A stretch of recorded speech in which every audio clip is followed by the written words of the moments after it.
Вы смотрите «Актуальное интервью», в студии Надежда Саханская. Здравствуйте. Республика является регионом, подверженным климатическим потрясениям. Основными причинами введения режимов чрезвычайной ситуации в Якутии становятся природные факторы. Это паводки и лесные пожары. Какова роль прокуроров в обеспечении законности предупреждения чрезвычайных ситуаций и ликвидации их последствий, мы сегодня и поговорим. Наша гостья в студии Анастасия Гребнева, прокурор отдела по надзору за исполнением законов в сфере экономики и экологии прокуратуры республики. Анастасия Борисовна, здравствуйте. Добрый день. Скажите, как в целом можно характеризовать состояние законности в сфере защиты населения от чрезвычайных ситуаций? Спасибо за вопрос. Действительно, вы правильно отметили, что регион у нас наиболее подвержен к введению режима в чрезвычайной ситуации. Только в прошлом году у нас вводилось 24 режима. В основном причинами как раз-таки являлись природные факторы. Это паводковый сезон и пожароопасный сезон. Прокуроры в этой сфере занимают особую роль. Только в прошлом году пресечено более 1000 нарушений, в целях устранения которых внесено более 500 актов прокурорского реагирования. Масштабное число, кстати, получается. Какие нарушения чаще всего выявляют прокуроры? У нас вообще делится на два этапа. Это подготовка и уже во время введения сезона, да, во время начала сезона. Для подготовки прокуроры в основном обращают внимание на готовность пунктов временного размещения граждан, обращают внимание на полноту оформления всех нормативных документов. Также они обращают внимание на наличие продовольственных запасов в этих пунктах, законность размещения в зонах подтопления домов и земельных участков, а также полнота финансирования указанных мероприятий. Например, в прошлом году по мерам прокуратуры в целом выделено более 20 миллионов рублей. Ну, давайте тогда поговорим о паводковом периоде. Какова гидрологическая обстановка на сегодня? В целом, в прошлом году эта гидрологическая обстановка улучшилась в сравнении с 2024 годом. Если вы помните, в Намском районе большее количество населенных пунктов пострадало. В прошлом году у нас подтопленными оказались территории 22 населенных пунктов в 11 районах, в том числе 666 домов. И для 2000 пострадавших произведены выплаты на сумму более 40 миллионов рублей. В настоящее время особое внимание уделяется вопросам готовности населенных пунктов к весеннему половодью. Это наличие систем оповещения, наличие и готовность гидротехнических сооружений, в том числе и их прикрытие и получение на них всех необходимых деклараций безопасности. В этом году у нас прогнозируется в соответствии с информацией Росгидромета вскрытие рек на территории республики ближе к 8 мая. И прокуроры во время проверок выезжают на места, проводят встречи с населением и также устанавливают вопросы обоснованности размера установленного комиссиями ущерба. В целом у нас введены два вида произведения выплат. Это на основании постановления правительства Республики Саха-Якутия номер 297 и постановления правительства Российской Федерации номер 1928. Я могу рассказать более подробно про выплаты. Да. У нас есть следующие выплаты гражданам в случае, если они пострадали от половодья. Первое – это, конечно же, единовременная материальная помощь в размере 5000 рублей. Это в соответствии с республиканским постановлением. В соответствии с российским у нас единовременная материальная помощь выплачивается в размере 10 тысяч рублей на человека. Также второй вид финансовой помощи является в связи с утратой имущества первой необходимости. Что такое имущество первой необходимости? Это наиболее минимальный набор непродовольственных товаров, необходимый для обеспечения жизнедеятельности. То есть это по-простому холодильники, столы, стулья, техника любая, стол, стул, электроплита, газовая плита, то есть все, что необходимо для жизнеобеспечения человека. И также следующий вид помощи – это единовременное пособие членам семей, когда член семьи пострадал от половодья в связи с тем, погиб, и либо ему причинен значительный ущерб здоровью. Но это основные выплаты, которые предусмотрены, а в каждом специфичном случае он выплачивается и формируется индивидуально. Ну а как вообще организовано взаимодействие с органами государственной власти, органами местного самоуправления вот в сфере предупреждения ЧС? Да, действительно, это очень важно, поскольку только благодаря взаимодействию мы можем добиться каких-то определенных результатов. Прокуроры взаимодействуют на местах с органами МЧС России, с территориальными органами, в том числе с органами Министерства экологии, Министерства безопасности жизнедеятельности, с Росгидрометом и иными уполномоченными на осуществление мероприятий по защите населения и территорий от чрезвычайных ситуаций. В результате взаимодействия нам удалось добиться, как я уже говорила, выделения дополнительного финансирования.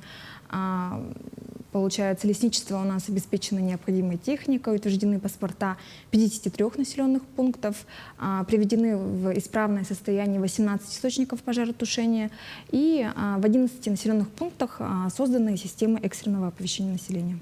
По защите населения от пожаров, вот как прокуратура регулирует законы здесь?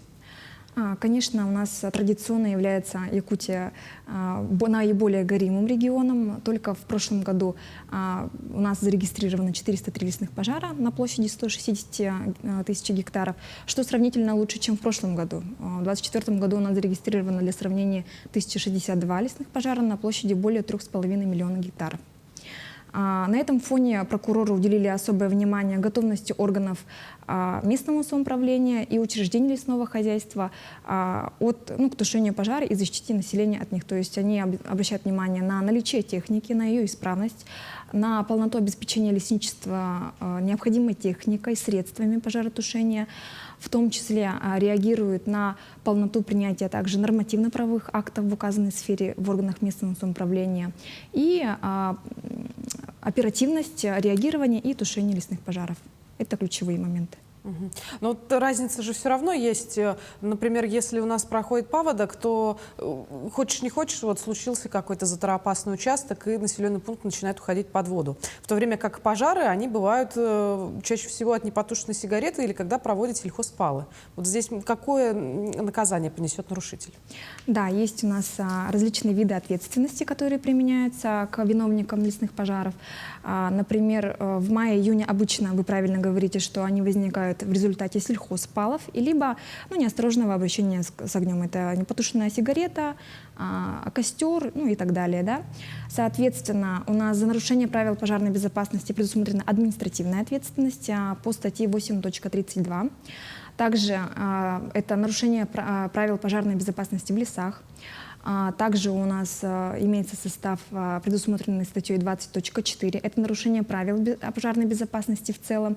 20.6. Это невыполнение требований и правил по предупреждению и ликвидации чрезвычайных ситуаций, которые наказываются штрафом от 1500 рублей до 1 миллиона. И уголовная ответственность по статье 261 Уголовного кодекса Российской Федерации. За нарушение данной статьи возможно лишение свободы до 10 лет и штраф до 500 тысяч рублей. Кроме того, виновник должен понести ответственность, в том числе оплатить ущерб, причиненный лесному фонду.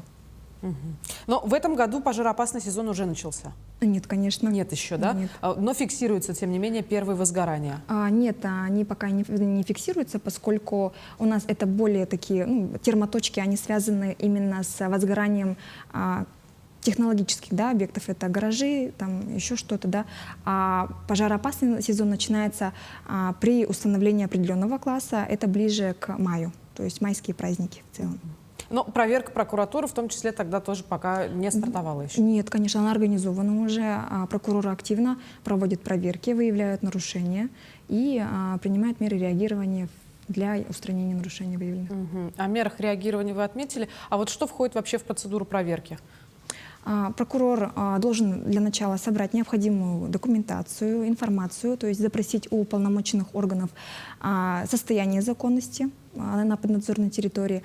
Далее выезжает на место, проверяет обоснованность принятия, полноту всех принятых мер уполномоченными органами и дает оценку в целом готовности к пожароопасному сезону до наступления его, ну, фактически. Во время пожароопасного сезона он обращает внимание на оперативность тушения пожаров, насколько быстро выехала оперативная группа для ее тушения, насколько она обеспечена техникой и необходимыми средствами, мотопомпами, пожарными там, гидрантами и так далее. Мгм. И про пункты временного размещения их еще хочу спросить вас. А если, например, прокуратура, да, органы прокуратуры выявляют нарушения в ПВР, какие меры предпринимаются здесь? И вообще, возможно ли такое, что где-нибудь случались нарушения? В пунктах временного размещения в основном дается оценка ее готовности, то есть оснащенности, мы говорим, да, поскольку пункты временного размещения для чего созданы? Для оперативного размещения граждан уже когда чрезвычайная ситуация наступила и необходимая эвакуация. Соответственно, пункт временного размещения, он должен быть оснащен матрасами, необходимой едой, питьем и любыми необходимыми средствами для жизнеобеспечения, да, так скажем. Соответственно, дается оценка именно исполнению пожарной безопасности и санитарно-эпидемиологического законодательства. За нарушение предусмотрена также ответственность. Это по статье 20.4 за нарушение правил пожарной безопасности и 6.35 в случае, если допущено нарушение санитарно-эпидемиологического законодательства. Ну, и я думаю, мы имеем полное право и паводок, и пожароопасный сезон назвать в какой-то степени критической ситуацией. Здесь самое главное, наверное, человеку, который оказался, не теряться и помнить, что необходимо нести ответственность. Да, конечно. Много зависит тоже от самих граждан, от их оперативности реагирования, в том числе эвакуации при наступлении таких обстоятельств. Анастасия Борисовна, спасибо, что нашли для нас время, разъяснили множественные тонкости. По возможности приходите к нам еще. Спасибо большое за приглашение. До свидания. Напомню, вы смотрели актуальное интервью. До встречи в эфире.